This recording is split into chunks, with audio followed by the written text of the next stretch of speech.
So as it gets clearer and clearer that BJP has swept the state of Karnataka, incumbent Chief Minister Siddaramaia's office has now been locked up. As you can see from those visuals, the main door of the Chief Minister's own office has now been locked.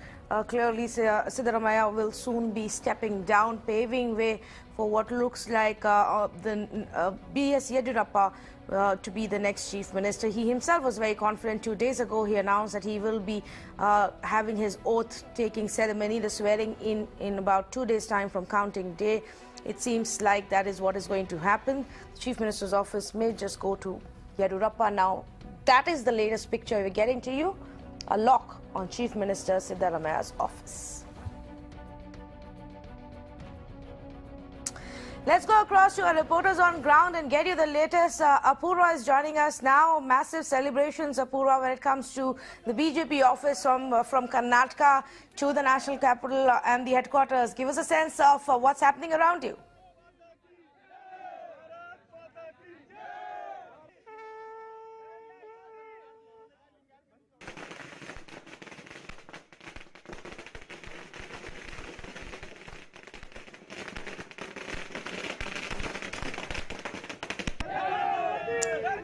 Okay, we're just going to connect with Apurva, but those are the visuals of celebration that we're getting to you. Let's also say good afternoon to Bacha Sen, political analyst, joining us from our Noida studios. Good afternoon, Mr. Sen. Your reaction to the way the numbers have come out, and we were discussing this on May 12th with the exit polls. Yes, well, I mean, I must say that I'm quite surprised because I was expecting a different turn of fate, so to speak.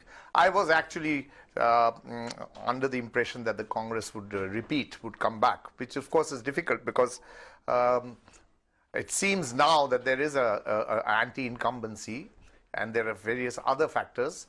For instance, I would point out, which we can discuss later on, the fact that there was no, the index of opposition unity, as a lot of psephologists are wont to, a phrase which they want to use, was skewed against the Congress, and because the JDS and the Congress are suspect. I'm still not sure of who got how many votes and so on and so forth, but I do believe that the JDS and the Congress split each other's votes, which allowed the BJP to get through. And the final point, which I think I could throw into the pot to discuss later on, is perhaps the Congress failed again to show that it is a party with a difference, apparently running around in temples. Didn't work because the BJP temple run went right up to Nepal in this particular case. So the BJP is far better at running around in temples and is a more believable party running around in temples. I think that the Congress needs to re-script what it's been doing. That's about it, and we can discuss this later through 2 or 3 issues in the pot. In fact, since you've raised those issues, let me see if I can get a reaction from Congress and Professor Gaurav Ballabh is there. Professor Ballabh, you heard what Mr. Bacha Sen said. Your reaction, do you need to go back to the drawing board and re-look at your strategy? You tried a few new things this time in Karnataka. They don't seem to have helped at all.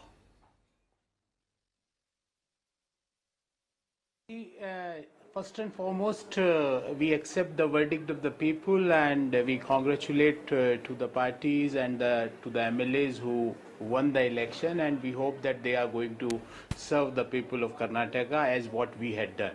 See, coming back to your question, that please appreciate that our focus is on the governance, and Siddaramaiah government had focused only on governance.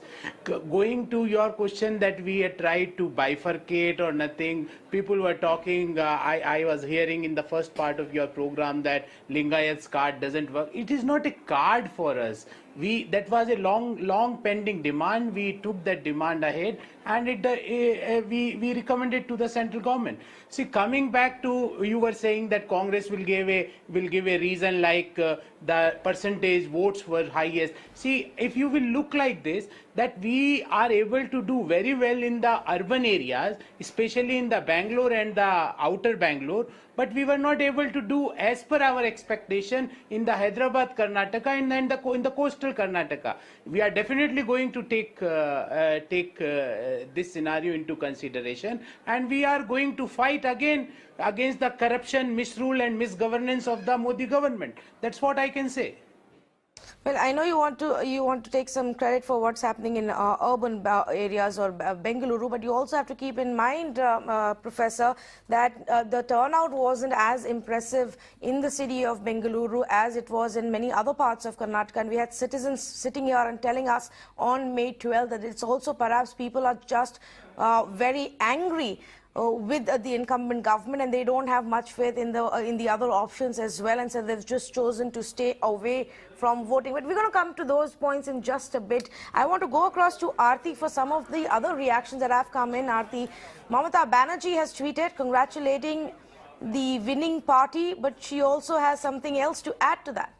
Well, Tanvi, a lot of reactions coming in, and it's very interesting because you really have to read between the lines. You mentioned Mamata Banerjee. Let's just start with her. So she's tweeted, congratulations to the winners of the Karnataka elections. Interestingly, she has not named the BJP. So if you're a political analyst, there's something to chew on there why she didn't name the BJP. I'm just going to continue reading for this. For those who lost, fight back. If Congress had gone into an alliance with the JDS, the result would have been different, very different. So, you know, at just a year to go for the 2019 polls, we have a number of post-poll alliances, and we're looking at a third front being formed. So it's a very interesting comment here from Mamata Banerjee. Ram Madhav's comment again is very, very interesting. He says, in Karnataka, TDP and Chandrababu Naidu have used all tactics to dissuade Telugu voters from supporting BJP. But in Hyderabad, Karnataka, where most Telugus live, BJP has increased its tally from 6 to 20. People have rejected Chandrababu Naidu's politics. Our southward march has begun. Now, you know, with this victory, they really have had the opportunity to take a dig at Chandrababu Naidu. Remember, Karnataka, everyone's saying, is the gateway to the BJP south. And a win here really emboldens them and really buttresses their chances to make further inroads into the south. But two very, very interesting comments that have, you know, that really can shape how alliances form in the run-up to the polls. Yes. In fact, so let's pick up what Mamata Banerjee said, and Vinay Tiwari is with me in the studios. Vinay, she says if the Congress had gone into an alliance with the JDS, the results would have been different. And, you know, just taking it back to the point that you were also asking the JDS spokesperson, did they have a tacit understanding with the BJP at some level? Do you think things could have been different? Like yes, and I think the largest subtext of all these comments, including what Mamata is saying, is this. Congress party has to accept that they've lost the art of micromanaging an election. You really now need to micromanage an election constituency by constituency. Remember, in the UP elections, the BJP, despite being the dominant party at that point in time, had gone to the extent of tying up with parties in just one seat. And that tells you the sharpness of the political acumen that you need to see. In a first past post the system, the vote share alone is not enough. You really need to manage it at the right constituency, at the right place, for you to be able to get the seat conversion ratio. So today, for Congress to now keep saying that, oh, our vote share is identical or if not more, doesn't cut ice. Elections are all about winning. And this is the oldest party in India. The grand old party knows how to fight elections. They should know how to fight elections. Clearly, they have a problem in their election machinery. Clearly, they have a problem of accepting that you need to tie up with local parties to basically gain inroads into some vote share which you otherwise won't get. And that's where the BJP is scoring over them without a doubt. State after state now, it's very apparent that the BJP's micromanagement of elections is way better than the Congress. And I think they really have to work at it on a war footing if they have any hope in the 2019 elections. One would expect that at least if they give some amount of responsibility to the state leaders, and they seem to at least claim that they did that with Siddaramaiah, he would be able to understand these nuances better on ground. Look, so let's put the strengths and the weaknesses in one thing. There is no question that Mr. Modi is a far better orator than Rahul Gandhi is. There's no doubt about that. Rahul Gandhi has improved in the last 6 months post-Gujarat. He certainly has improved.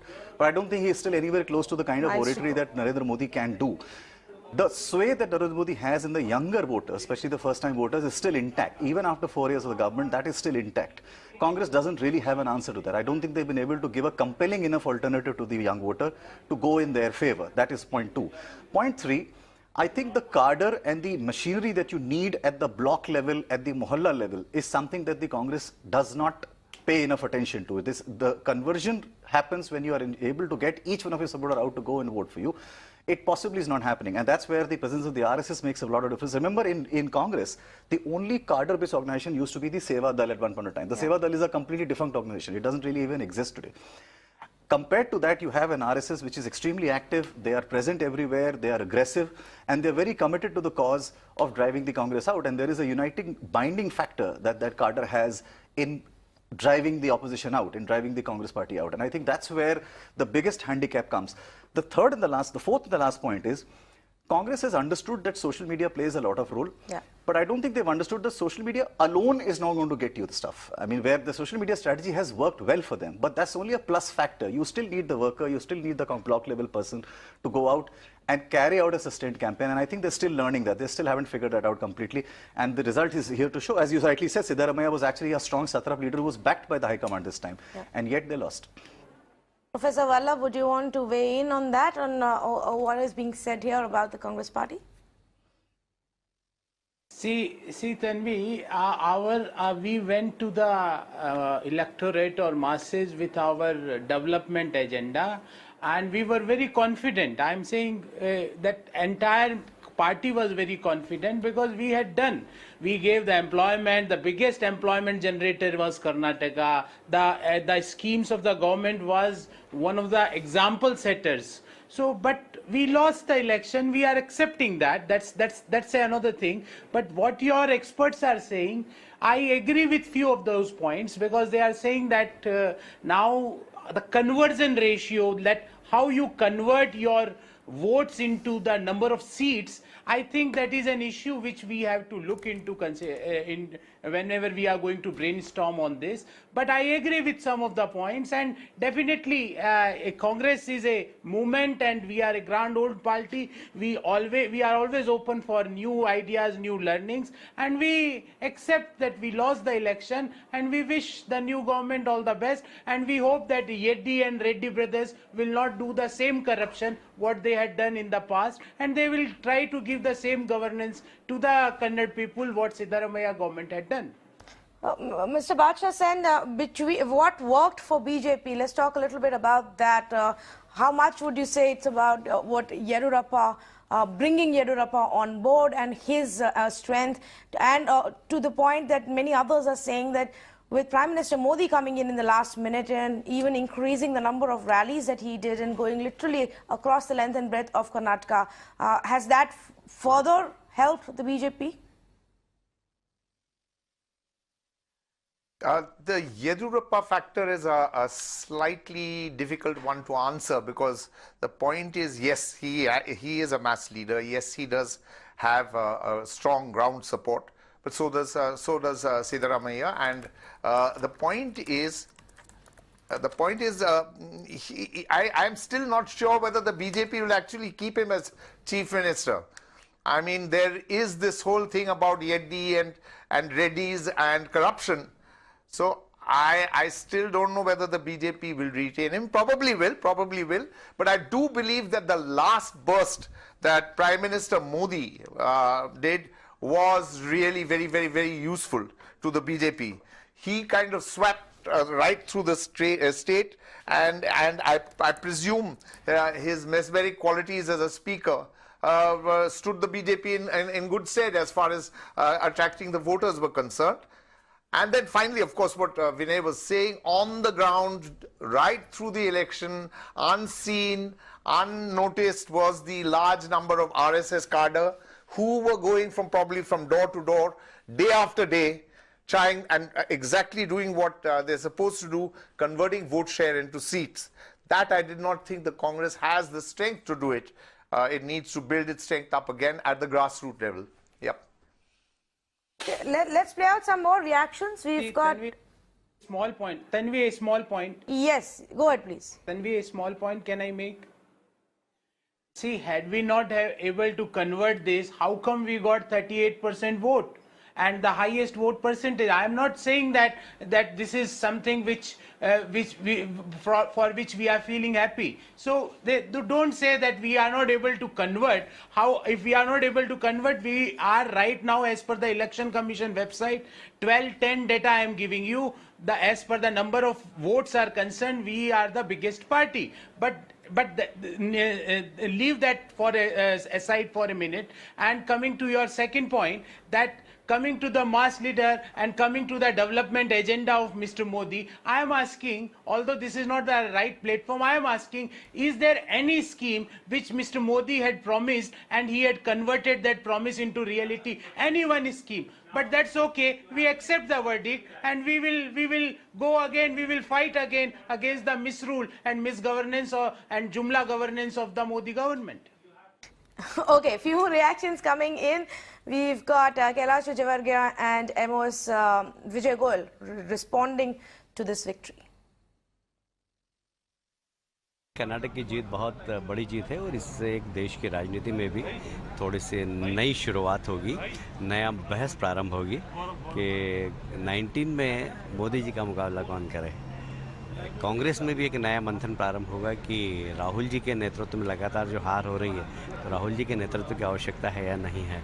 इसलिए कर्नाटक का चुनाव देश की राजनीति में एक भूकंप लाएगा, मुझे ऐसा लगता है। जाति की राजनीति, धर्म की राजनीति, इसके ऊपर देश जा रहा है। क्या आपको लगता है इसी वजह से कांग्रेस जो है वो स्टेट से हार चुका है? देखिए, कांग्रेस ने हमेशा नोटंकी की है, अपना दोहरा चरित्र था। कहीं पे जनेऊ धारण करते हैं, कहीं पे गोल टोपी लगा लेते हैं, कहीं गिरजाघर पे जाकर मोमबत्ती लगा रहे हैं। नेतृत्व इतना वीक नहीं होना चाहिए। हमें गर्व है कि नरेंद्र मोदी जी का नेतृत्व हमारे पास है और उनकी लाइन बिल्कुल क्लियर है। जिस दिशा में वो देश को ले जाना चाहते हैं बहुत क्लियर है, कहीं दोहरा चरित्र दिखाई नहीं देता। तो देश को ऐसे नेतृत्व की आवश्यकता है आज के समय में, और मुझे कहते हुए गर्व है कि उनके नेतृत्व में हमारी आर्थिक प्रगति हुई है, दुनिया के अंदर देश की साख बढ़ी है। जो विकास प्रधानमंत्री मोदी पूरे देश के अंदर कर रहे हैं, एक मैसेज देखिए इसमें क्या है। इसमें सबसे बड़ा मैसेज ये है कि लोगों का भरोसा मोदी जी पर बना हुआ है। चाहे सारी ऑपोजिशन मिलकर और मीडिया मिलकर ये बात कर रही हो कि मोदी का मैजिक जा रहा है, पर जनता दोबारा स्टैब्लिश करती है नहीं, मोदी का मैजिक गया नहीं है, मोदी का मैजिक कायम है। Mandate from the people of Karnataka in this election, and going by the trends, it appears that people have given us a decisive mandate in BJP's favor. So first of all, the credit should go to the people of Karnataka. Then, of course, Honorable Prime Minister has worked so very hard, and he is always a very popular leader, and his hard work has paid off. About Amit Shah, everybody knows he is a master craftsman when it comes to election strategy. He has put in place an excellent election strategy, and he has burnt a lot of midnight oil there. He spent a lot of time, lots of weeks in Karnataka. That also has paid off. I also would like to give credit to Karnataka's leadership and cadres, right from Yediyurappa down to party cadres, especially to the Parivar. The Sangh Parivar cadres have also helped us enormously. When I analyze certain regions, we realize that in coastal Karnataka, we are completely swept up the region. That would not have been possible without the support of the Parivar also. And take the case of the region of Hyderabad, Karnataka.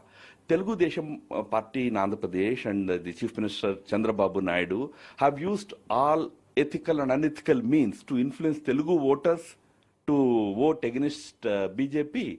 But look at the end result. Out of the 40 seats in that region, I was personally taking care of that region also. Out of 40, BJP has won more than 20 seats. Whereas in the last election, we could only secure 6 seats. It shows that the cadres also worked very hard, and the people of Hyderabad, Karnataka region, the Telugu people, have rejected Telugu Desam Party's tactics, Chandrababu's misleading campaigns, and I would say BJP's southward march has begun. So what's the message for Congress and Rahul Gandhi per se? Let Congress and Rahul Gandhi do serious introspection. Unfortunately, they never do that. After every election, it is time for introspection, but they never do it. They have to seriously think about the leadership problem that they are facing today. Thank you, sir. Thank you. तो mandate आपको मिल रहा है, इस समय indication है कि पूरा आपको बहुमत मिल रहा है। किसको श्रेय जाता है? आप भी थे वहाँ पे, पीएम ने भी वहाँ काफी काम किया, अमित शाह जी भी थे। Okay, just very briefly bringing your attention to the latest numbers as we've pretty much done with the leads now and the wins have started to come in, but Congress stands at 73 seats as leads and BJP at 109, JDS at 38. Interesting message there from Ram Madhav Vinay. Do you think that Chandrababu Naidu should be concerned at all, like Ram Madhav suggests? Well, look, Chandrababu Naidu's politics has always been a bit of hedging his bets. I mean, he's always done that. He took a decision to walk out of India, or kind of partly walk out of the India. And I think everything that is being said today is the BJP sending a message back to him. It's very clear that this is all a preparation for what's going to happen in the next 1 year or so ahead of 2019. But having said that, I think a lot of what Ram Madhav said is also partly true. I mean, you can't deny the fact that the election machinery of the BJP, the cadres that have worked for the RSS work, and Narendra Modi's own style of campaigning has certainly helped the BJP. I think the big difference between the two parties is Narendra Modi has a greater fanatical following than perhaps Rahul Gandhi. Rahul Gandhi may have improved in the last 6 months or so, but he still doesn't command that kind of fanatical following. Modi still has that fanatical following, and I think that's a fairly remarkable feature about Indian democracy, because very rarely will you see a Prime Minister in his fourth year, almost heading into the next election, maintaining that fanatical following. It's very apparent that this has happened because the fanatical following is intact, and that is a new kind of core voter that has emerged. I mean, we almost used to have core voters of different types, whether it was religion or caste or whatever. Now you have a pro-Modi fanatical voter who refuses to see 10 other problems that other people will see. I mean, even in this election, the entire talk of morality in election has gone out of the window. The BJP has gone ahead and tied up with the Reddy brothers. They've brought back Yediyurappa, who has a tainted past, and yet they've gotten away with it. Yeah. And if you get away with doing all of this, it clearly means there is some sense of fanatical following that the voters have. Yes. Yes, Mr. Vallabh, go ahead, please. I had two comments. I had two small comments. What Mr. Ram Madhav was saying about Rahul Gandhi, I'm just, for your information and for the information of your viewers, that 2007 Rahul Gandhi became the General Secretary of the Congress Party, and after that consecutively we won 25 elections under his leadership, and 2009 election, Lok Sabha election, literally was fought under his leadership, and what was the result? We all are aware of that. So saying that leadership is not working, if that is not working, how come we are getting 38% vote share? That too. First thing. And second point, your experts was pointing out that Modi speaks very well. I agree. He's a good orator. I agree with that. But had you noticed one trend that in urban areas, the Modi's the followership is going down day by day, and that is reflected by the today's Bangalore result, as well as there was one survey, the results of that survey was out yesterday. And why it is happening? Because the urban population was trying to find out that what he had promised, he is not able to deliver iota of that, and rural population, you will see that in the next 6 to 7 months that message will pass to the rural India also. So see, you can befool the people for a short term, but long term saying only lies, okay, Professor and only Vallabh, lies. let me turn this around for you and ask you in this point in another way. What will be your lessons learned from Karnataka? If you see so much of upside and positivity, tell me what are the lessons that Congress party should learn from Karnataka going into Madhya Pradesh, Chhattisgarh and Rajasthan? First lesson is that I agree with one of the experts who had pointed out that we have to do a micromanagement of seat by seat. I agree on that.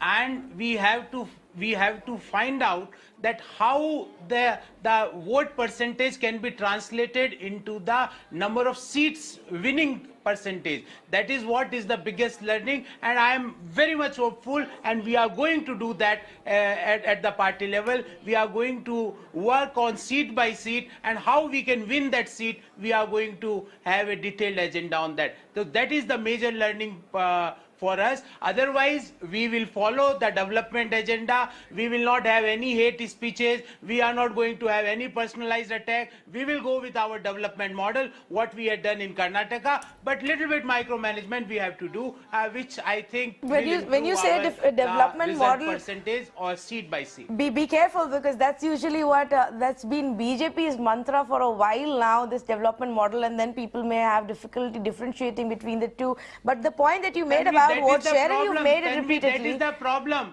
Yes, Professor Aggarwal, I'll come back to you. Let me take your point across to RP Singh of the BJP joining us now. Good afternoon, Mr. Singh. Thank you for speaking to us here on Mirror Now. The point that Congress is making right now is that the lesson that they will learn from this election and this defeat is that they need to figure out how to convert that vote share into a seat share victory, that they've got everything else going right, they have the support on ground, but perhaps micromanagement of each seat and constituency is what is missing. What would you like to say to that? Well, they have to simply learn one thing, that there's a faulty system, and then they have to learn that the corrupt dynasty can't help them to win elections. Let's be clear on this, because they are trying to project Rahul Gandhi as the Prime Minister. During election itself, he tried to project himself as the Prime Minister, and people of the country and people of Karnataka outrightly reject the corrupt dynasty, and no one will accept. In democracy, a dynasty or a corrupt dynasty will never be accepted to the masses. And also, there's a leader otherwise who is talking about Sabka Saath, Sabka Vikas. We are trying to reach out the last in the row by giving whatever is due to the last person in the row, especially like schemes like Ujjwala or schemes like Mudra Yojana. People, Congress can never understand this, because they have never even thought of doing anything of this sort, where we can reach out to a last person and people understand who will help them to go further and who will yield results ultimately. Mr. Singh, I have a very simple and a direct question for you. Are you ready to accept that now, going ahead in the next 1 year, when we'll see 3 major states as well as a central election, winnability is now the only thing that really matters? The politics is now no longer about moralistic positions. And I ask this question in the background of what the BJP has done to win Karnataka. You have surely won, so all credit to you. But you have won by actually bringing back some people who had a very, very tainted and a suspicious background. Clearly, winnability is now the only thing going forward. Would you agree to that? There's nothing wrong with it maybe, but is that the only thing? Why don't you officially accept that the only thing that matters now is winnability in an election? Winnability for what? Winnability to make money or winnability to serve people? That's the bigger question, and people understand that the people who are contesting election, are they there to serve people or only go to win and make money? And secondly, you talk about certain people, I will appreciate if you can prove any charge against them or any charge has been proved in court against them. Whereas, I mean, is there anything? Reddy and Yeddy both are having number of suits pending, and you are saying charges. I don't know what kind. I think he is not having information. Sir, then we please pass on the information. Sonia Gandhi, Rahul Gandhi and have Yeddy a huge list of charges. Series of charges. And don't I don't want to discuss both of them are out on bail. I don't want to discuss today on that. But I can tell on behalf of Congress Party, for us, tainted means tainted. We don't follow that winnability model. That for winnability, we can go to any extreme. That is not the culture which we are going to promote at the Congress Party. Sir, I am prepared to discuss that and take that as a challenge. Let's start with Rahul Gandhi and Sonia Gandhi. No, Professor Vallabh, I'm sorry, Professor Vallabh. This is not, Professor Tanvi will not allow us to discuss. Professor Vallabh, excuse us, please. I don't think, frankly speaking, however terrible things may have happened in this election campaign by the BJP, the fact is, the Congress can't really claim much moral ground in corruption either. I mean, that's stretching the logic a little too much. Don't say that you don't select people because of winnability. Clearly, you do so as well. Is there anything against Siddaramaiah ji? I am just asking you. You had raised a question. I am just asking you. Is there any charge of corruption against the Karnataka government in last 5 years? You say that. Nothing. So, How can you forget that famous watch? How can you forget this famous watch and gift, sir? Leave aside anything else. Arey bhaiya, if I am having watch, you will say this watch will be gifted by someone. How can you prove? I don't know what kind of. Arey, there's Supreme So Court. effectively, आपकी मेरी घड़ी, your and mine watch will not cost more than few thousand rupees. I can't. You can afford to wear watch worth few lakh rupees because you are supporter of Siddharamaiah. Arey bhaiya, my watch is 2,000 rupees. So effectively, one minute, gentlemen. So, Mr. R.P. Singh, Professor Vallabh, please hold on. It seems to the viewer, it seems to anybody who's watching and hearing both of you, gentlemen, please, there is no point at yelling over each other. Nobody is going to hear you, and effectively, both of you seem to be saying the same thing, which is that allegations of corruption do not matter to your party. Whether it is allegation of corruption against Sonia Gandhi or Rahul Gandhi or Siddharamaiah and his watch, or whether it is allegation of corruption against Yediyurappa or the Reddys, in both of the cases, it doesn't matter to either of the two parties. That's effectively the point that Vinay Tiwari is also making. I can allege anything against anyone. So then you don't have any right to hold a higher moral ground than the BJP. Exactly, Professor Vallabh. That's the point that is being made here. I'm not alleging. I'm talking about cases in court. I'm talking of proofs. R.P. Singh, unless and until there is a conviction, is still an allegation. There are all sort of scams pending. Whether it is Vyapam in Madhya Pradesh, whether it is Chitti Kand in Maharashtra, whether it is Chawal Kand in Chhattisgarh, all sort of A to Z I can name today on your channel. But today is not a right day. I tell Tanvi that we accept the verdict of the people of Karnataka, and we will go again we will brainstorm, and we will fight against the misrule, misgovernance of the Modi government. What should be the lesson? Sir, you should brainstorm about your leadership, your faulty leadership. I gave the lessons. I gave the key learnings based on the data which is in front of us, that we are the biggest party till now as far as vote percentage is concerned. Okay, I have a question for R.P. Singh. I have a question for R.P. Singh. From the initial surveys, the opinion polls, Mr. Singh, I have a question for you. Professor Vallabh, just hold on for a minute. From the early April polls that were conducted, that showed that the Congress party was in the lead with the BJP trailing. Then towards the end of campaigning, where we saw Prime Minister Modi go on a blitzkrieg of rallies, step it up from the initial planned rallies and extend it across the state of Karnataka.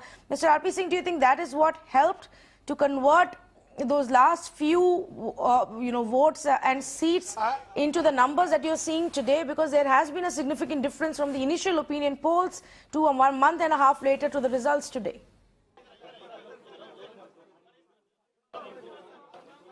I'm sorry, a narrative was being built by certain media houses.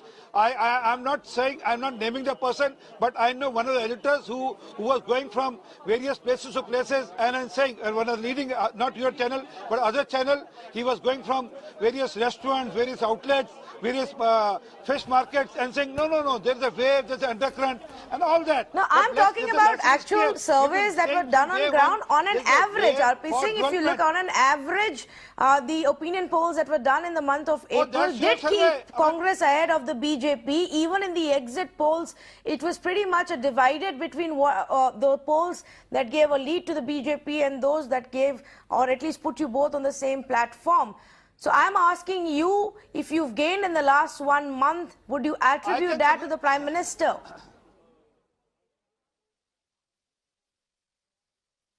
You can project whatever you want to project. The media has done its best. Certain media has done their best to ensure that they project some different picture. On ground, picture was different. There are two things which has worked, and let me tell you very clearly. One is the groundwork of President Amit Shah ji, on where he has he has mustered the complete strength of the party workers to ensure that we win elections. And secondly, an aggressive campaign by Prime Minister Modi ji to ensure that it reaches out to the last person. And the policies of Prime Minister Modi ji, it has helped us, there's no doubt in it.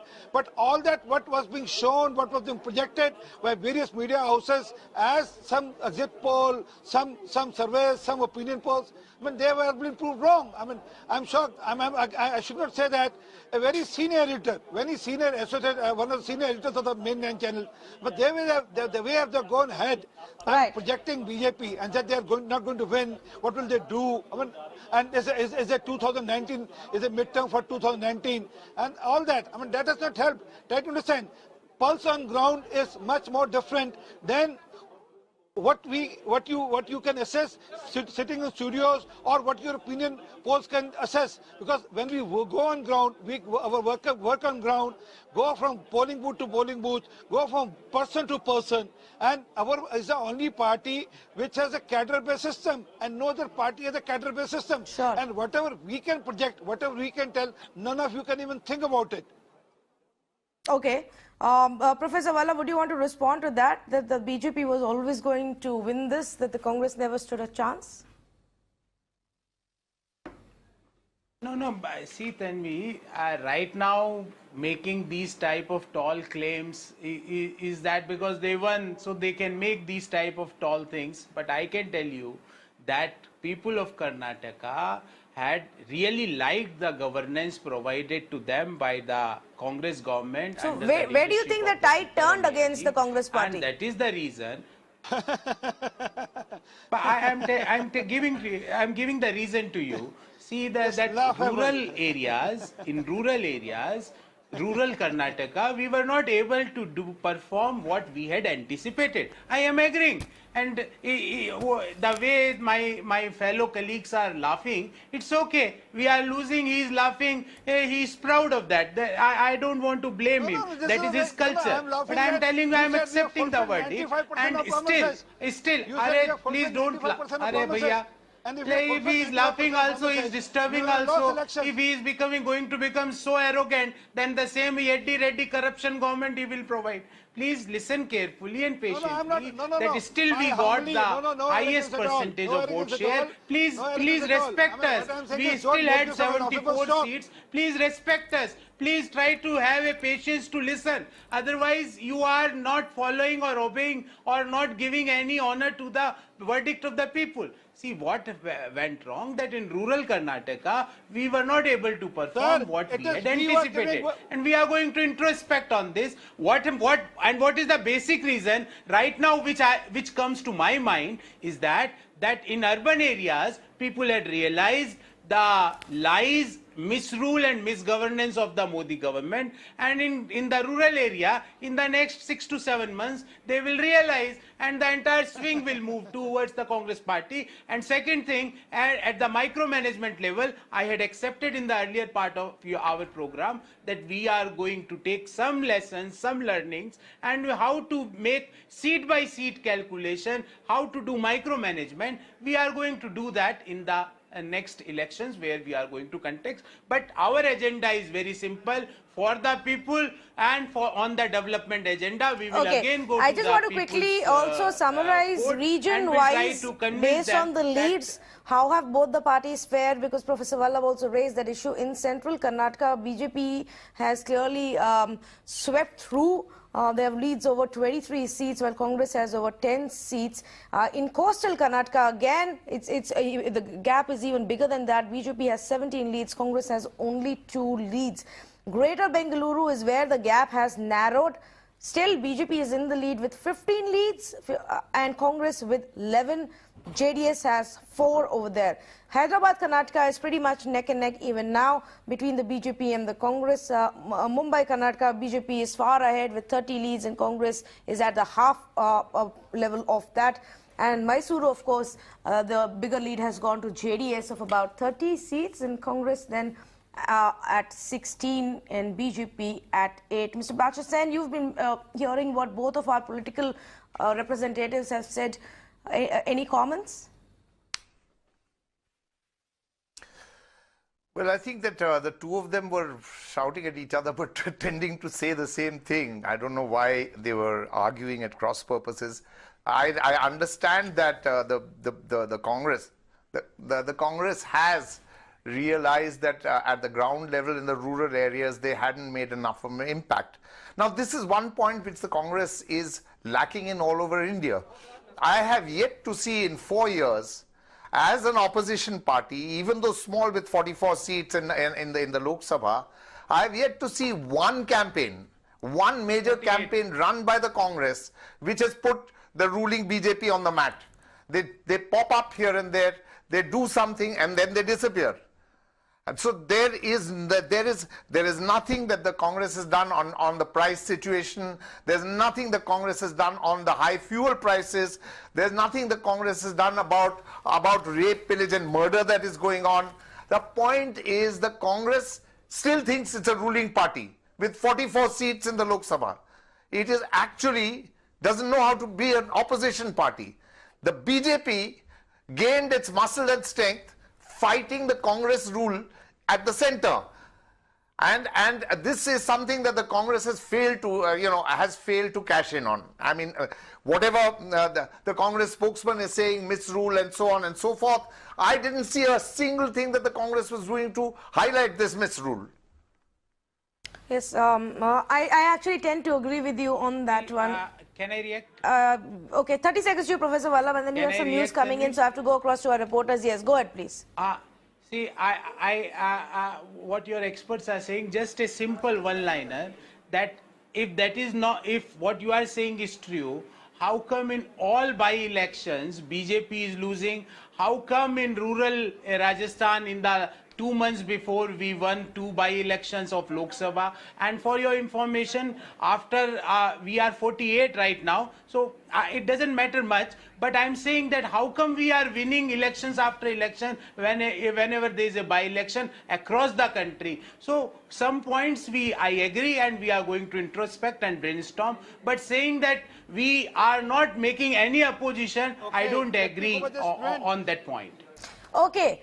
All right, let's turn our attention back to some of the numbers that are coming in and individual candidates. The Chief Minister, okay, we showed you his office. Election, but you will be losing assembly election after assembly election. Yes, all right, Mr. R.P. Singh, that is a valid point.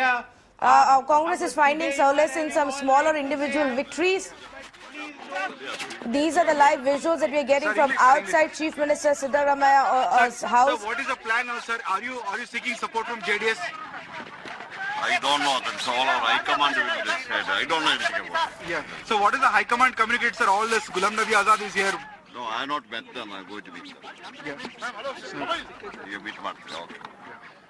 Okay, but... Okay. So most of the ministers have also lost their seats, sir. Mike Dalla.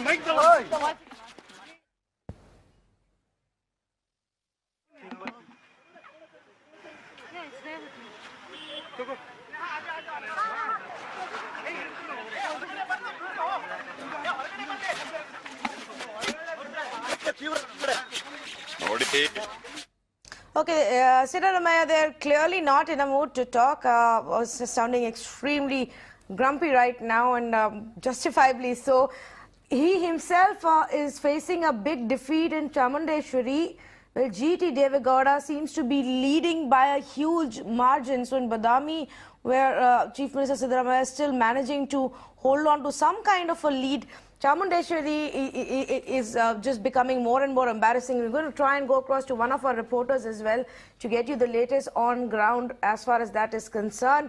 But Siddaramaiah saying that he hasn't had any conversation with the party high command. For a Congress party, Vinay, who was just till about 2 hours ago speaking about possible alliance talks with JDS, it doesn't seem like they're interested in even attempting that anymore. Well, look, I mean, if you look at the numbers now, technically the Congress plus JDS right now is now more than the BJP.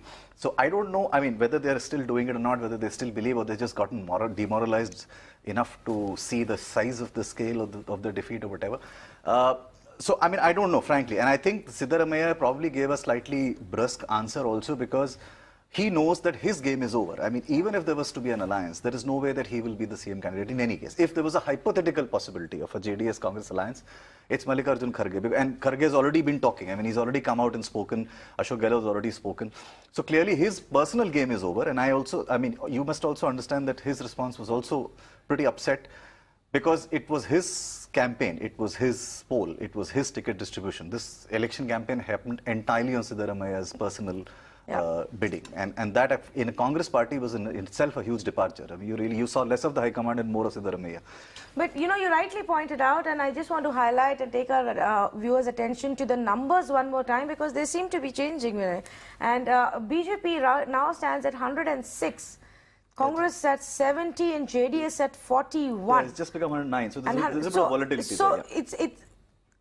Is the game still open? Is there a possibility? We need to wait and watch still carefully. I guess so, but look, once a party, the single largest party has got over 100 seats, 109 seats, I find it difficult to believe that they can actually turn the tables and stake claim by cobbling up everybody else on this. I mean, I'm not too sure if that will happen. BJP manages to do that, but Congress has majority, but I don't know if Congress has the same skills. I don't know if the other way will happen. Yeah. I mean, that's one. The other thing is there is also a convention where the governor usually calls the single largest party. So, I mean, I'm not too sure if Congress really can still cobble together something. Technically, yes, arithmetically, they are together 2 seats ahead of the Congress, BJP as we speak, but it can still change. I mean, the counting is still on. Mr. Singh, you're kind of confident that this 109 leads that we're seeing right now is going to go further up and you won't have any need to look elsewhere?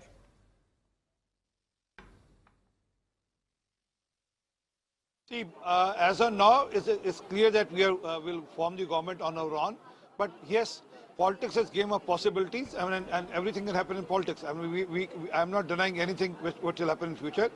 But as of now, we are forming the government on our own. And understand, the mandate of the people, is for BJP to serve them for 5 years. Okay, so you're saying the mandate is there for the BJP to be to serve the people of Karnataka for 5 years. One would assume that and hope that, you know, whichever way it goes, Karnataka gives a clearer mandate. It's always good for a state to have a clear mandate and majority and then have a coalition. And Karnataka has had bad experiences with coalitions. Very, very bad experiences. And BJP has tasted that in the past. Yes. So let's wait and watch, I guess, a couple of more hours and it will be clearer. But BJP, of course, has claimed that they will be winning and forming the government here. I want to also in just a bit go across to our reporters to get you the latest on Siddaramaya's own performance and the massive embarrassment that's happened as far as Chamundeshwari is concerned. Badami, though, still may be the saving grace for him. Let me go. We're going to take a short break right now, but we will come back and get our reporters to bring you live updates from Karnataka to the national capital. Stay tuned. Good afternoon. Good to have you all with us on our non-stop coverage of the Karnataka verdict. Namma Karnataka has spoken and it seems that the mandate will be a clear majority to the BJP. The numbers are flashing on your screens. These are still leads. Wins have just begun to trickle in now. But BJP at 108, Congress at 72, JDS at 40. Let's quickly go across to Minister of State P.P. Chaudhary joining us on Mirror Now right now. Mr. Chaudhary, thank you for taking the time out. What would be the great learnings for the BJP from this verdict?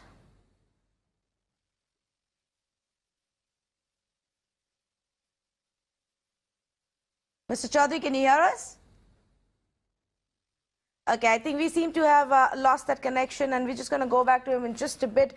But let me take you through some of the numbers right now. Congress at 72, BJP at 108, JDS at 40. About what a couple of the exit polls showed. But JDS had hopes of making it bigger. That's not happened at this rate.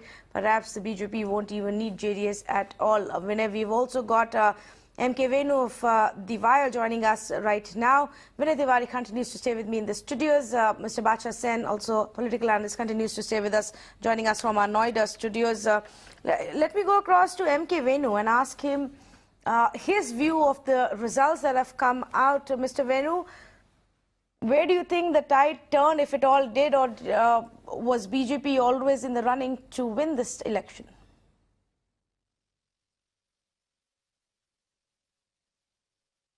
See, I read this election like this. In the 2013 assembly elections, BJP, BJP Yedurappa and the front run by Reddy brothers, they fought separately. But if you aggregate their votes, they total up to 33%.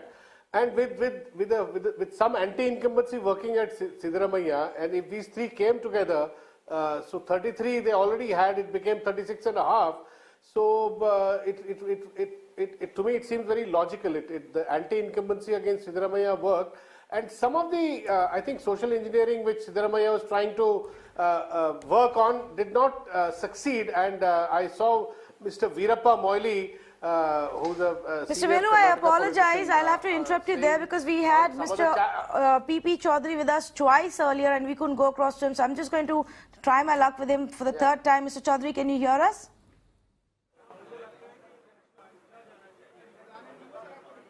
Hello. Yes, good afternoon, Mr. Chaudhary. Thank you for speaking to us on Mirror Now. I apologize to have kept you waiting earlier. Good afternoon. What is the sense within the BJP camp today after the numbers that have come out?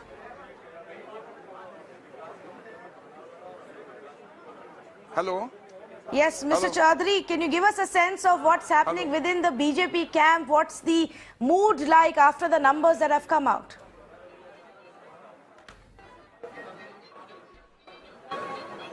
The mood of BJP is very good, and what we have expected, we are getting the result accordingly. And hello. Yes, we can hear you. Go ahead, sir. I'm not hearing. Not hearing. So we can hear you. Go ahead. छोड़िए अभी बहुत पसीना हो रहा है। All right. Well, that was MOS P.P. Chaudhary there. Clearly, we are unable to have a good connection line with him. Mr. Venu, sorry to interrupt you. Go ahead. Please finish your point. Yeah. So I was saying that that if you put together the vote shares of BJP, Yedurappa and the Reddy brothers front, even in 2013, they go up to 33%. Because they fought separately, they gave a clear advantage to Congress and Siddaramaiah. So Siddaramaiah, Congress got a clear majority in 2013. And at this time, all the three came together and they fought the elections well. And there was anti-incumbency. And we thought that Siddaramaiah had countered anti-incumbency by doing some good work, but that doesn't seem to have happened. And the other thing is, I found it very interesting that Veerappa Moily, a senior Congress leader from Karnataka, saying on a TV channel that Siddaramaiah's social engineering, some of his social engineering methods did not work, especially splitting the Lingayat vote or trying to get certain caste combinations together. So overall, those things didn't work, and overall anti-incumbency existed. Right. So BJP just total their vote share of 2013 and add 3-4%. You could attribute some of that to Mr. Modi's campaign, etc. So they went up to 36.5 and they got a clear majority. Although I'm a bit surprised that Congress vote share is a little more than that of BJP. Yes. But their vote to seat conversion has been very poor, it seems. Yeah. Yes. Okay. I'm going to try one more time. Chaudhary ji, क्या आपको मेरी आवाज आ रही है अब? हाँ आ रही है, बताइए। जी, आप बता रहे थे हमें कि कैसा मूड है आज पार्टी के हेडक्वार्टर्स में।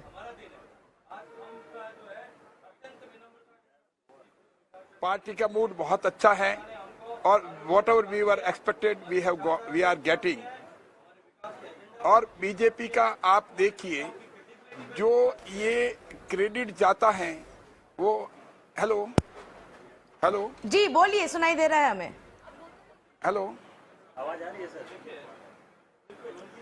जो ये पूरे इलेक्शन का जो क्रेडिट जाता है, हम पूरे वहाँ कर्नाटका के मतदाता को क्रेडिट देते हैं, हमारे कार्यकर्ताओं को और हमारे प्रधानमंत्री जी के कुशल नेतृत्व और हमारे राष्ट्रीय अध्यक्ष जी का जो एक काडर जो इन्होंने मेंटेन किया पूरे देश में और कर्नाटक में भी, उन सभी को क्रेडिट जाता है इस जीत का। और इसके अलावा जो आम जनता ने भाजपा के लिए देखा है, because our prime minister believe in development of the all, चाहे इंटरनेशनल लेवल पे हो चाहे नेशनल लेवल पे हो, जिस हिसाब से नेशनल लेवल पे उन्होंने काम किए हैं, सामाजिक सुरक्षा का देख लीजिए, जो आदमी आम जनता ने बहुत उसको प्रशंसा की, सराहा है पिछले 4 सालों से, पहली बार ऐसे विजनरी स्टेप लिए गए। और अगर आप if you see the governance front, the governance so as speed as well as scale is concern, it is unprecedented. तो ये सारा का सारा जो है, जिस हिसाब से कोई भी सेक्टर आप उठा के देख लीजिए, किसी का ग्राफ देख लीजिए, तो आप हर सेक्टर में जो प्रोग्रेस हुई है वो अनप्रेसिडेंटेड है। और बीजेपी और कांग्रेस में जो बहुत बड़ा डिफरेंस है वो ये है कि Congress believe in development of the own family, that is the Gandhi family. Congress believe in development of the Congress party itself. Congress does not believe in development of the nation as well as development of the people. But whereas the BJP party and our president believe and our prime minister believe in development of the country as such. So on one hand you talk about development and the fact that that is why you have won these elections, Chaudhary ji. To what extent then will you attribute this performance to bringing on Yedurappa and the Reddys? Many say that these are tainted people, tainted names. Has the BJP benefited by bringing on such tainted names?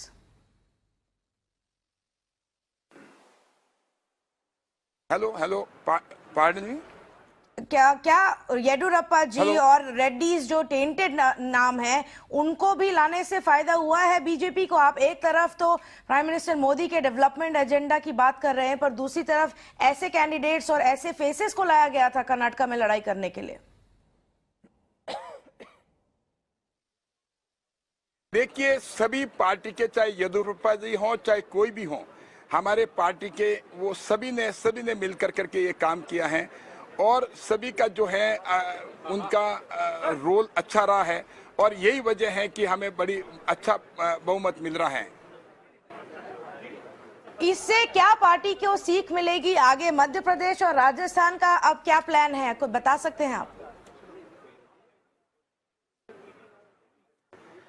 देखिए, जहाँ तक राजस्थान, मध्य प्रदेश और छत्तीसगढ़ की अगर आप बात करें, वहाँ पर भी जो है विकास के मामले में अगर आप देखें धरातल पे, क्योंकि ये हो सकता है कि हमारी मार्केटिंग करने में, विकास में, आम जनता को बताने में वो कमी रही है, लेकिन विकास के मामले में धरातल में जो विकास हुआ है वो अपने आप में बहुत ज़बरदस्त हुआ है। चाहे राजस्थान देख लें, चाहे मध्य प्रदेश देख लें, चाहे छत्तीसगढ़ देखें, तो वहाँ पर भी जिस हिसाब से बड़े बड़े राजनीतिक पंडित कर्नाटक के बारे में भी कह रहे थे जब चुनाव डिक्लेयर होने के पहले कि कांग्रेस का पलड़ा बड़ा भारी है, और जब चुनाव डिक्लेयर हुए उसके बाद में लास्ट तक, जब तक रिजल्ट डिक्लेयर शुरू नहीं हुए, तब तक कह रहे थे टक्कर है।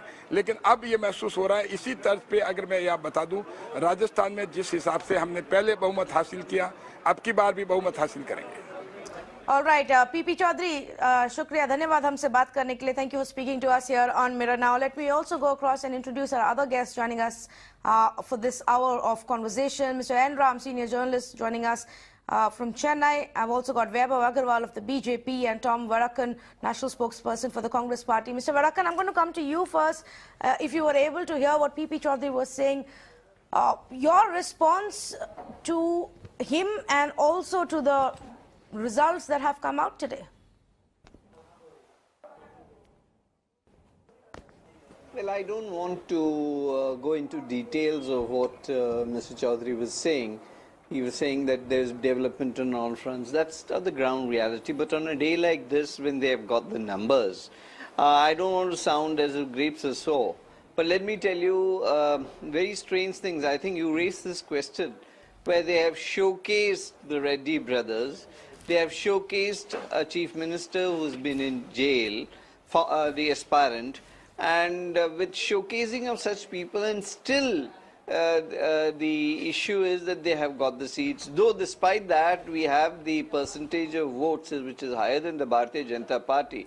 There was the seats, we were not able to get that kind of seats.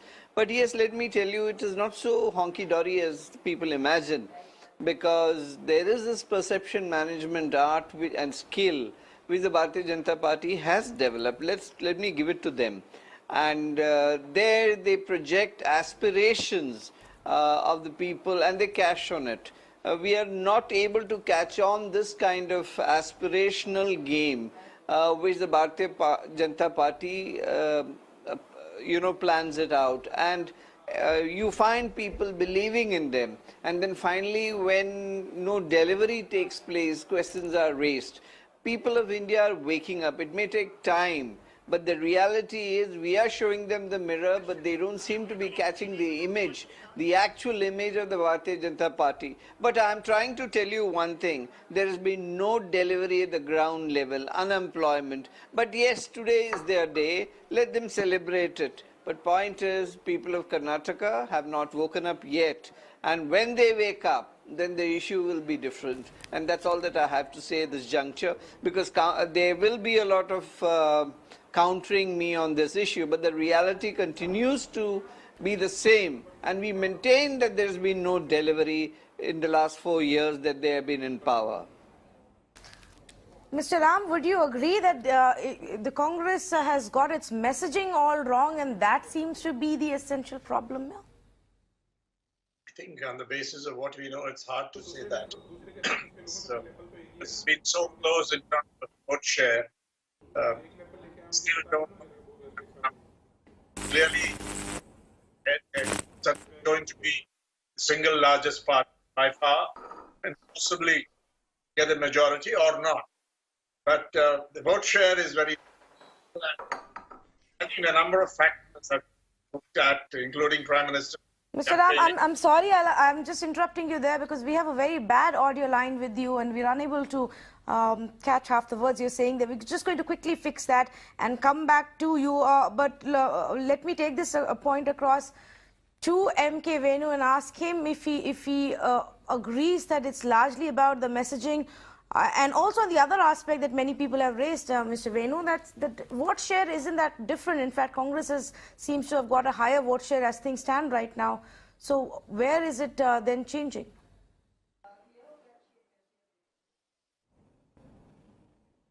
Yeah, see, we have not been able to crack the science of the vote share, how it converts into seats.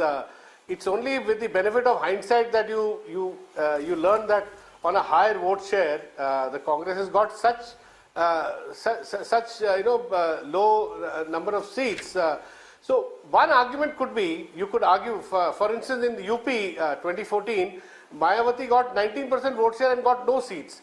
It's possible to argue that Congress and JDS, if they had an alliance, what Mamata Banerjee has said, JDS has got 17% vote share, Congress about 37.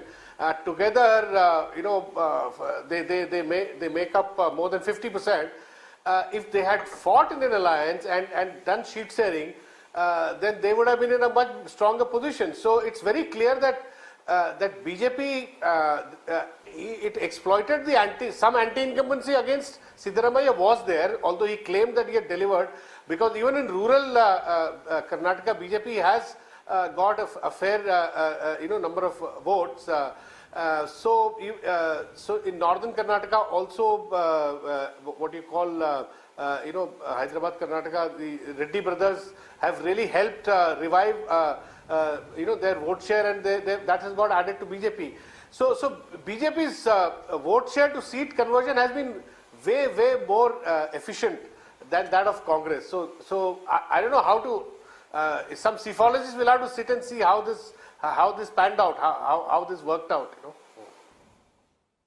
Yes, in fact, they often tell us the point that you only raised, and I'm going to take it across to Vinay. Vinay, that is true that even our exit polls and surveys are unable to sometimes analyze the vote shares to give us a correct picture. No, look, very obviously, if the vote share difference between two principal parties is less than 0.5%, opinion and exit polls will always possibly get it wrong, because you can capture vote shares properly in an exit poll or even an opinion poll, but it's very difficult for you to do a seat conversion properly because it varies from seat to seat. But having said that, and I think what Venu said is something that we should ask Mr. Vadakan. If you have a reality today where you are sitting with just 73 seats despite having a vote share which is either identical or a little more than the main party, it clearly means that you've lost the art of micromanaging an election. I mean, it's all very well for the Congress to say that, oh, we are trying to show the mirror to the people, but they're not looking at it. That's like blaming the electorate. That doesn't really work. In democracy, the electorate has a right to agree or disagree with whichever party's rhetoric that is being projected in the election campaign. In this case, the Congress party is still not ready to accept that unless you do micromanagement at the constituency level, at the booth level, this kind of 0.5%, 1% vote share will prove decisive for you in terms of vote share, the seat share going against you. In state after state that can happen. And I keep repeating that example in Uttar Pradesh, where in the assembly elections, the BJP was in a pole position. They were ruling at the center and they were in a strong position.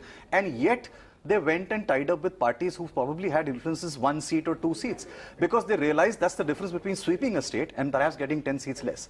That's the art that the Congress has to learn. They need to reduce their ego a bit. I think Mamta probably hinted at that when she said you should have tied up with the JDS at the start. You can't take it all alone. I mean, the politics has changed. And BJP is perfected the art of micromanagement. They go constituency by constituency, booth by booth, and try and sway whatever few 100,000 votes you can. I think that's the big lesson.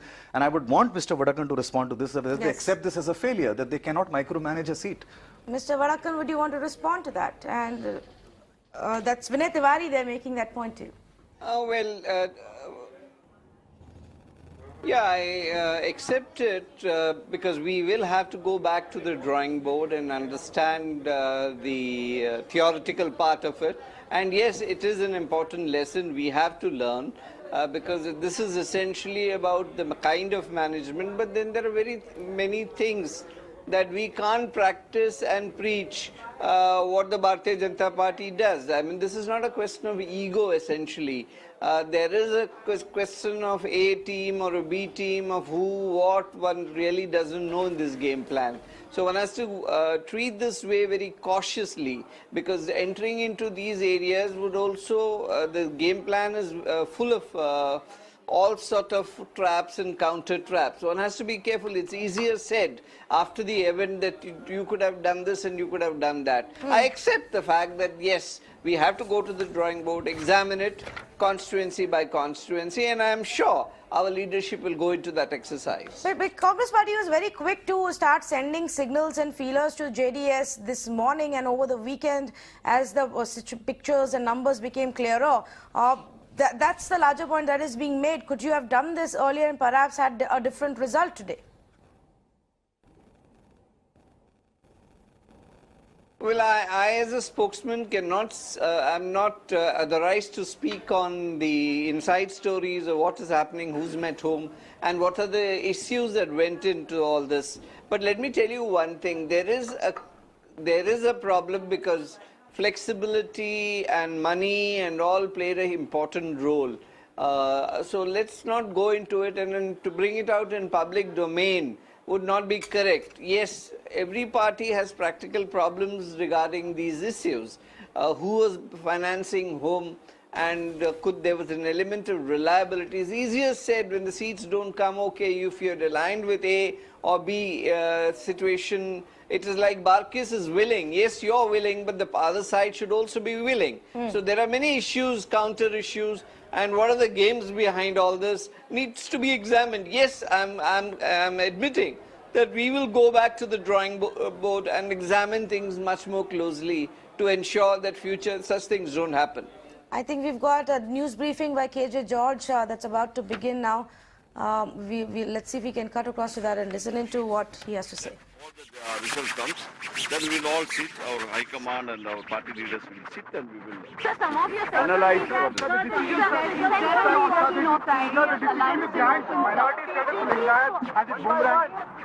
See, I am not competent person to answer all the things. Our leadership will analyze the things, then we will come back. If that is the case, would you try and form a government with the JDS? I am not the competent person to answer all these things. Our high command, our leadership, they will sit and take a decision. Whatever the decision they will take, we will support. So what your cabinet ministers have lost out? Cabinet ministers have lost out. Where do you think what's gone wrong? We have to find out why it does happen and we have to analyze. See, after the election result, we have to sit and see why so many people are lost. Sir, Mr. K.C. Venugopal is inside. Gehlot is inside. Mr. Parmeshwar is inside. What is exactly happening? They are all waiting till the last result to come. Now only leads are coming. We'll wait till the last results. Officially, the result has to come. They must be waiting for it. Sir, Moili has blamed Chief Minister for the entire loss of the Congress here in state. I don't agree with him. It may be his individual opinion. But what I feel, if we lose, we all take responsibility of the Congress. It's not for any individual. Sir, but are you talking when the JDS... Mr. Siddaramaiah has lost in one of the constituencies, but his son has won it. Yeah. Somewhere he could have stood for. Is it for a personal gain that a party... See, he won from one constituency. And all the people, they are all joined together and tried to defeat him both the constituencies. But the people of Badami supported him, he won that. See, election, winning and losing in the election. You must be remembering the other thing. One time, when I was a minister in 89, there was only 2 BJP MLAs were there. Then they can come back and the thing. The same thing has happened in 84 elections. Mr. Vajpayee, such a tall leader, also lost the election. And there are only 2 MPs who are in the thing. They can come back. The democracy, that's the thing of the democracy. So what democracy, winning and losing will be there. It doesn't mean you can write off every party. So what is the condition? JDS is putting up coalition. See, I told you, I'm not the competent person to answer all the things. Let result comes, our high command and our leaders, they'll see it and they'll take a decision. So is there any communication that's been opened up with JDS so far? I'm not the person, I'm not authorized to the thing. What is the mood like inside? What is the discussion that's going on? See, they're all watching the results of the thing. Let the full result come. Now only you are showing the lead. On the leads we cannot... Okay, George, not wanting to say much, they're saying we will analyze and introspect, but clearly there is the top leadership in Karnataka, which is in a huddle right now at the Congress party office, and they are waiting and seeing how this evolves.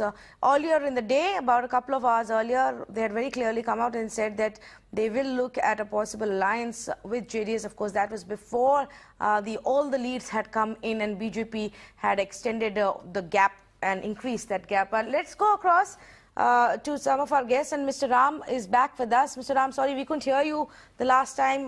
Go ahead, please, make your point, your own reading of the results that have come out. To wait for the final numbers to see whether the BJP gets a majority. If they're a bit short, how will they put together a majority? How will they construct a majority? Because they're so clearly ahead. I don't think Congress is in a position to form the government. And as of now, I think it will be ill-advised for it to even to try. It's best to sit in the opposition, and it's be a fairly strong opposition along with JDS. But BJP has to solve the problem of once the numbers come in. They may cross the line, they may not. They may be a little short, not much short, but a little short. And that, I think, is going to introduce problems, which is why we need to wait for the final numbers. As for the factors, we don't know yet.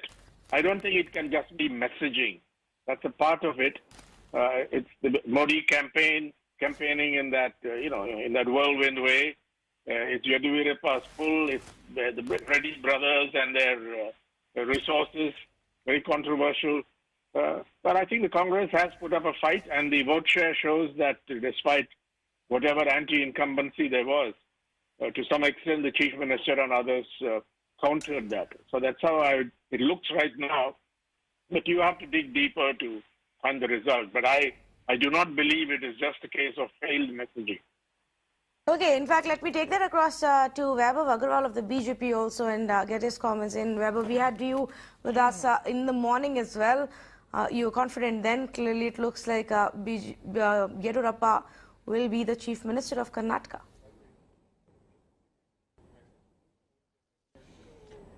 Yes, good afternoon, and yes, the numbers are very, very bright, and we would definitely stick with Chief Minister Yadurappa. There is no doubt about it, because we've already projected him. BJP as a party is a party which respects its boundaries within its cadre as well. And we've already announced his name. There is no point backtracking on that. That is point number one. Second, the government is ours. Yes, I'm looking at the current trends at 108. But I don't think that should change anything in terms of forming us the government, etc., etc. And what underlying statement these elections in Karnataka 2018 is actually making is very simple, that the people have, and this was fought as if it was a national election. So people have clearly come and said that they accept the Modi's new India. It is a new concept. The definitions and the parlances have changed of the entire politics. The Chanakya has been rewritten, and the Kutniti has been rewritten, and alliances have been made.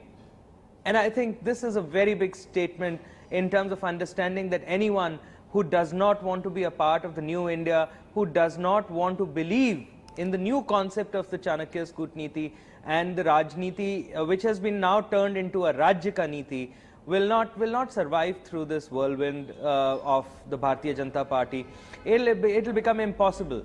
You know, the old era of burning electoral polls, booth capturing, etc., etc., have finished, and we've all seen that there is a new wave of transparency. There's a new wave of this is the first time in the morning, in fact, your channel was also showing pictures, if I'm right, of the pictures of a certain constituency where you know, counting was happening out there in the open. I think that's the level of transparency and vigilance that the country has today under the Modi era, that nobody can complain. Let's also not forget attempts of bribing voters with cash, a huge amount of cash found, visuals coming in from the day of voting, and that was cutting across party lines, Vinay. So, I mean, we can't say all is, you know, glorious. Yeah, no, we were not involved in it. I had a question to Vaibhav. Vaibhav, didn't you have a 75-year rule in the party? What happened to that? What do you mean by 75-year-old rule? Wasn't Mr. Kalraj Mishra removed from the cabinet because he had attained the age of 75, and that was an informal rule in the BJP not to have somebody above 75? Right. I think our party sticks to the party constitution and the cadre, and I don't think that if you want to speculate on some things that the party does, because you're not privy to the internal dealings, and thus you have the right to I'm only asking because you said Yediyurappa will be the next CM. He has crossed 75. No. That's all. That's the only reason I asked. Yeah, but that's okay. The party will take a call on it if need be. But Yediyurappa ji will not be disowned by the party, just like Congress disowned Siddaramaiah just yesterday. We all know that, right? No, surely. So, my reference to context should be read like that. What didn't they distance themselves from Yediyurappa when he was in the thick of all the allegations and the cases? Yes. Not just that, even the Reddy brothers. Right? Yes. Okay. We're going to go across to our Times of India team. Let me bring this forth. I'll come back to you, Vaibhav, in just a bit. We have some interesting insight, and I'm sure you'll also want to weigh in on that. But let's go across to our Times of India team, and they've been giving us a very interesting insights based on the number crunching that they have been doing. In Sanjeev, we saw a blitzkrieg of rallies towards the end. Rahul Gandhi had his own share, but it was Prime Minister Modi who really stepped it up. Then the BJP brought in their, union ministers and the top leadership. How did the campaign trail really pan out, and did that make a difference according to your analysis? How did the campaign trail really pan out, and did that make a difference according to your analysis? Thank you, Tanvi. Of course, Prime Minister's late charge did make a difference to BJP's fortunes. What we at the timesofIndia.com have been able to do is to put a campaign tracker out for both top leaders, Narendra Modi and Rahul Gandhi. I've got Rakesh Mohan Chaturvedi of the Economic Times and Sanjeev Shankaran, who tracks political economy for the Times of India. I'd like Sanjeev to take us through Narendra Modi's campaign in the Karnataka election. Sanjeev. Yeah, so if you look at the lines for those black dots, they represent most of his campaign trail. Okay, so Modi's coverage has been fairly even. I mean, he's done Hyderabad, Karnataka, Mumbai, Karnataka, areas that's where BJP has traditionally done well. Coastal Karnataka, where they've done very well this time, which is what most people expected, central. And he's also spent some time in South Karnataka, that's the old Mysore region. In this portion? Yeah, where BJP has traditionally not done well and has done very badly this time, if you look at their overall performance. So overall, it's fairly spread out. He's not necessarily concentrated in one area. So he managed to cover almost 29,000 kilometers.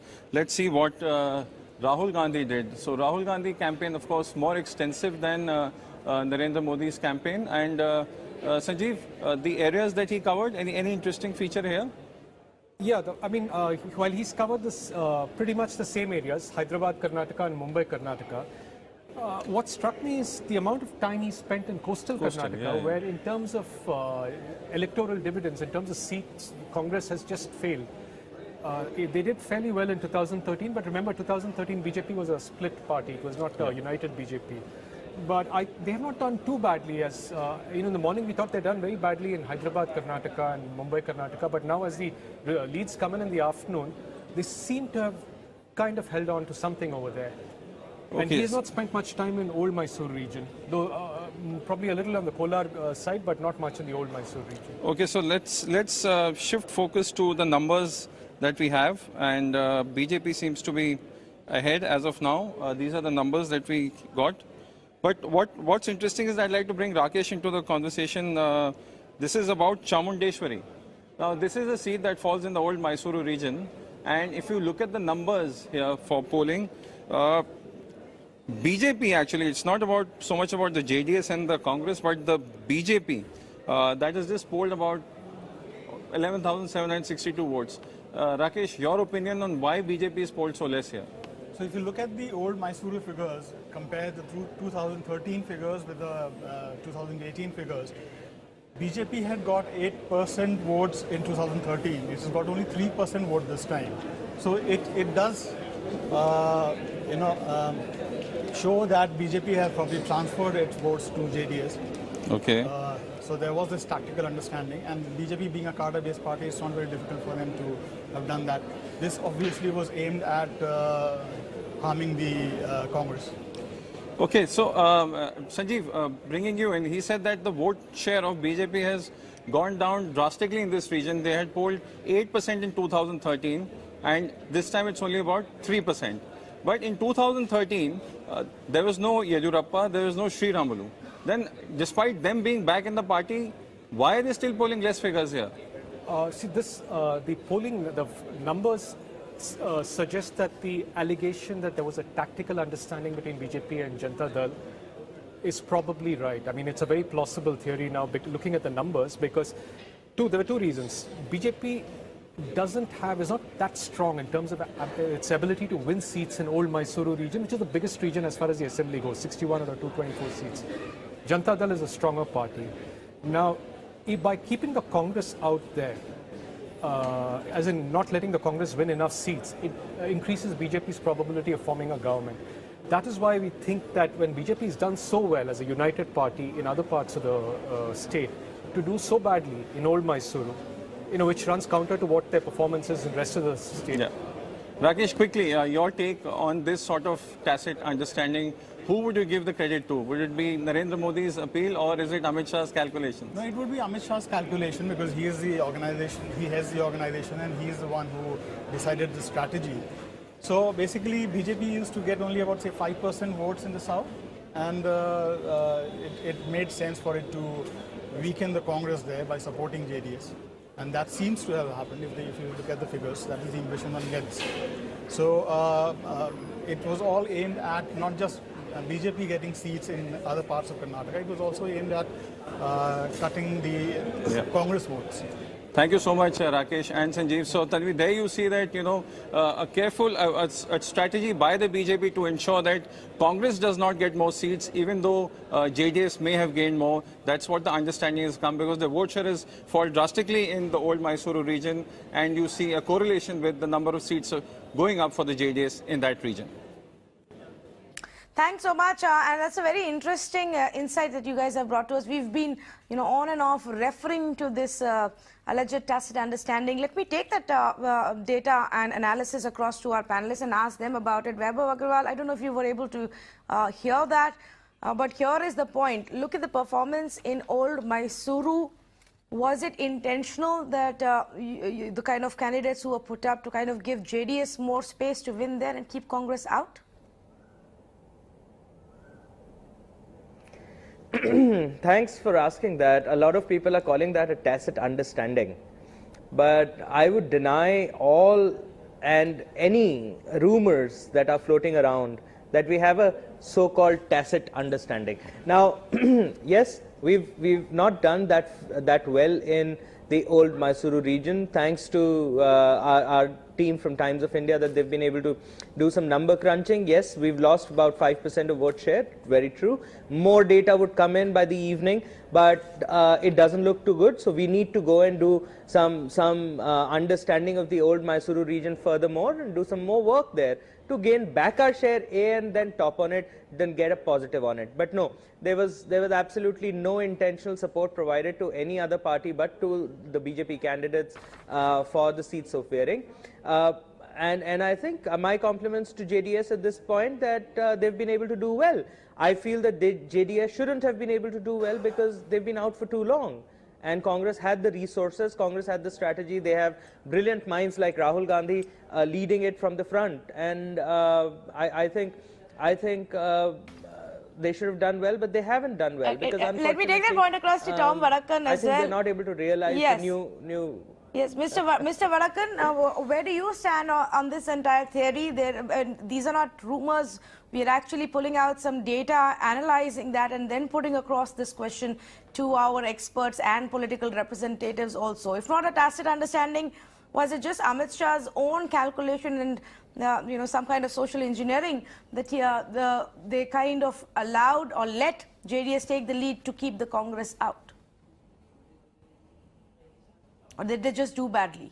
Well, where there's smoke, there's fire. In fact, the Times of India group has got into the depth of the whole issue. And it happened in Old Mysuru, and that's why there was a suspicion at that stage that a lot of management had gone into it, though Aggarwal would deny it. But the reality is there. I mean, it's not number crunching. It's essentially about the reality that faces Tom, I'm today. absolutely praising the brilliant minds that Congress has. No, I'm not. I mean, I praise Rahul Gandhi all the time. And if election management can be done at my level, I think Congress is more capable of doing it.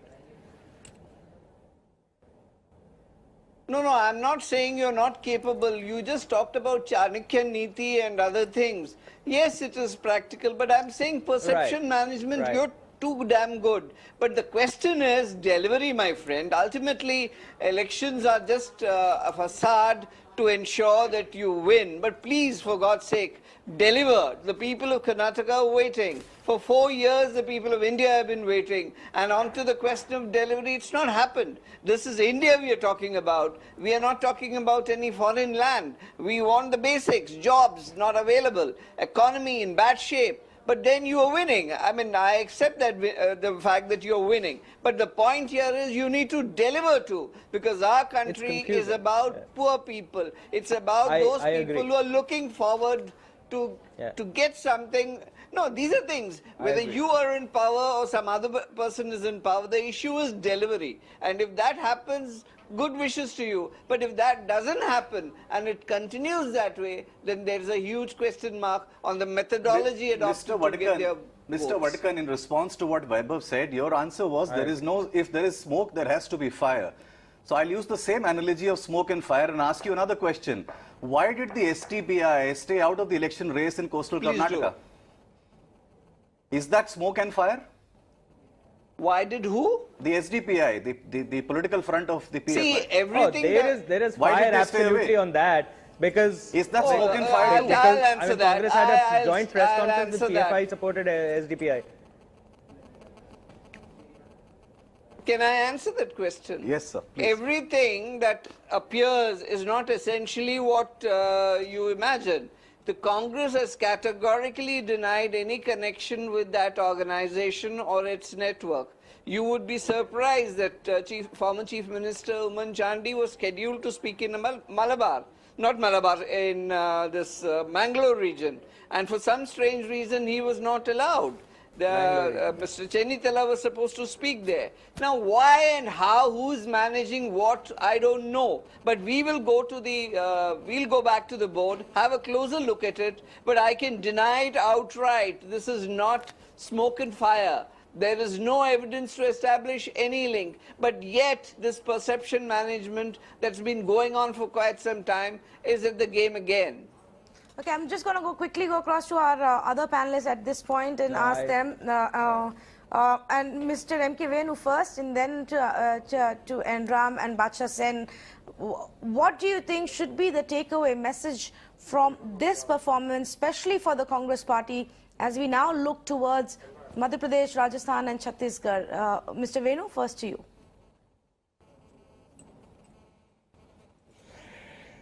See, my sense is, if you look at the state elections, all of them that have happened since BJP came to power in 2014, it is very clear to me that a strong anti-incumbency is one of the dominant factors, and Congress has lost all the governments where it was in power, and BJP managed to pull off Gujarat, managed to beat anti-incumbency only in Gujarat, and that too we all know by the skin of their teeth. They themselves are not very happy with the results. So, so seeing this trend, I have no doubt in my mind that in the remaining polls that in Gujarat, in Rajasthan, Madhya Pradesh, Chhattisgarh, where BJP has been in power for 3 terms, there is a strong anti-incumbency that they will face. It is just that BJP got lucky that that all the states that they are ruling are going to polls very close to the general election. So you might get the impression that in the 4 years that they are winning election after election after election, and they are kind of capture all of India. But historically, I must state before you, it is part of statistics that that 2/3 of all incumbents at the MLA level get thrown out. That's a fact, and that is in India, elections are more often lost than won. So this is a problem that both BJP and Congress will face equally as we go forward. Okay, let me take that point across to Mr. N. Ram as well. Before we wrap up this segment, Mr. Ram, same question to you, because we've got some more crucial states lined up. In those states, BJP is already in power. What should be Congress's takeaway from this? There was much talk about, you know, a new avatar of Rahul Gandhi and that working on ground. Clearly, it's not enough. A lot more has to be done. Yes, a lot more has to be done by the Congress, obvious. But the takeaway, I think, is, you know, starting from that good bit of a piece of analysis provided by your team, Times of India team, a 5 percentage point drop in that whole Mysuru region, I think it's quite significant. It does suggest to me tactical voting, but that is not necessarily tacit understanding. Tactical, if you're smart and you have zero chance of winning there, I think it makes sense to shift your base, if it can hold that base, transfer that base, as the BSP can surely do in Uttar Pradesh, to somebody else who will defeat your main adversary. And that's BJP did that successfully, and it seems to have paid off. It did widen the gap. Otherwise, the Congress may have come much closer, and the JDS may have gone down. I don't know the exact numbers. So I think there's no necessary connection with the coming elections, but from this, the Congress perhaps can learn the lesson that they shouldn't be arrogant and pretend to be the single largest party in any coalition and so on. Maybe at most they can be first among equals. And I think they have to learn some humility when they deal with other allies. And if they can, for example, JDS, it may not have been possible to do a total alliance, but some kind of understanding perhaps was possible. I don't know. But if that kind of thing can be worked elsewhere, then the Congress improves its position. And that's for Rahul Gandhi and others to learn from. Tactical voting does make a difference. If you allow the opposition vote, the anti-BJP vote to be split, then you're handing over the next Lok Sabha election to the BJP and to Prime Minister Narendra Modi. But if you unite, as has been shown in Uttar Pradesh, I think you can make it difficult. But the other thing I notice is the BJP may, if these numbers hold, if they turn out to be the final thing, 107, they've got two others, and I think one person is not going to go with the BJP. How will they? Will it be a minority government? Because I don't think the Congress should be, is going to stake a claim to form the government. If they do, they'll be very ill-advised after this result. But if these are the final numbers, there's going to be a bit of a problem for the BJP, which will not have a majority government. Yes, 106 is where they stand right now, even as per the Election Commission data. 107 is what we've got from our own source. Vinay, you had a question? No, Mr. Ram, I had a question to you because you've seen dozens of elections and you've seen Congress in its heydays, you've now seen Congress in its decline, and I had a question to you very specifically. In sports, whenever there is a challenger team, it usually works harder to beat the stronger team. I mean, that's usually how you win games. The challenger has to work harder. Do you get a sense that Congress, now being the challenger to a stronger party BJP, just doesn't work hard enough? I mean, you really need to work harder than the incumbent to topple it. And do you get a sense that they just stopped working as hard? No, from what we learned in this discussion, Rahul Gandhi spent more time than the top BJP leader. So I don't think you can fault the Congress on that count. But it's uphill because they've allowed the stock of the party to slide all along, and you can't suddenly reverse it. And I don't think you can assign responsibility just to one man. But yes, they may have to work harder, but I think it's not accurate to say that they start working just before the election and so on. So I don't think that alone explains this. But over time, they've got complacent, they've got arrogant, and they have to learn to behave in a more intelligent manner with their allies. Politically intelligent, I mean. Very quickly, completely out of time in this edition, but Mr. Bachasen, any last comments as we wrap up this conversation? Two things. One was at the ground level, the inability to convert vote percentage to seats. Very clearly what the Times of India team showed us is there was some such thing at work, but it was not the Congress. So the Congress needs to go at the ground level and work and map a strategy which converts their votes into seats. The second point, and the last point I'll make, is the Congress probably may have already lost the plot because there is a third front growing, and that excludes the Congress. You have Mayawati, you have the SP, you have Mamata Banerjee, all of them on board without the Congress. So if you have a split opposition like you have just now, as it's growing, it's very, very likely that the BJP will win all over again. That index of opposition unity is fragmented. Yes, and perhaps the Congress party needs to acknowledge that if they need to be part of that front to challenge the BJP, they'll probably not be the ones calling all the shots. We're going to take a small break here. Thank you to all our panelists for joining us and sharing their expert views. A very interesting takeaway from that even though when it comes to vote share, Congress party perhaps got slightly bit more than BJP, but it literally comes down to winnability seat by seat, and that is perhaps where the Congress leadership needs to go back to the drawing board.